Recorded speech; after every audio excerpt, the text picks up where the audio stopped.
ఎట్లుంది గిరిజన ప్రాంతంలో విద్య వైద్యం మీద ప్రస్తుత పరిస్థితి ఏంటి? కాంగ్రెస్ పార్టీ ఏం చేస్తుంది? ఏంటి అసలు పరిస్థితి?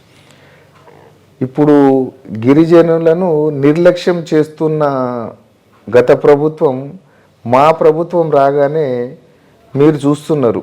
ఈవెన్ మా గౌరవ ఇన్ఛార్జ్ మంత్రివర్యులు కూడా గతంలో సీతక్క గారు, ఇప్పుడున్న మన జూపల్లి కృష్ణారావు గారు మారుమూల ప్రాంతాలను పర్యటించి అభివృద్ధి పథంలో నడిపించడానికి, విద్యను స్ట్రెంథెన్ చేయడానికి మా గౌరవ ఇన్ఛార్జ్ మంత్రివర్యులు కృష్ణారావు గారు మార్లవాయిలో ఒక స్కూల్లో నైట్ హాల్ట్ చేయడం కూడా జరిగింది. సో మా మా లక్ష్యం ఏంటంటే ప్రతి ఫలాలు, ఈ ప్రభుత్వ ఫలాలు ఏదైతే ఉంటుందో అనగారిన పేదవారికి చేర్చాలన్న మెయిన్ మోటో ఉంటుంది. దానికే మేము సన్న బియ్యం కానీ, ఇప్పుడు ఈ రేషన్ కార్డులు ఇవ్వడం కానీ, ఉచిత విద్యుత్ ఇవ్వడం కానీ, బస్సు ఫ్రీ కానీ, ఇవి ఇందిరమ్మ ఇళ్ళు కానీ, అంటే అత్యంత పేదలకు మాత్రమే ప్రభుత్వ ఫలాలు చేరాలి.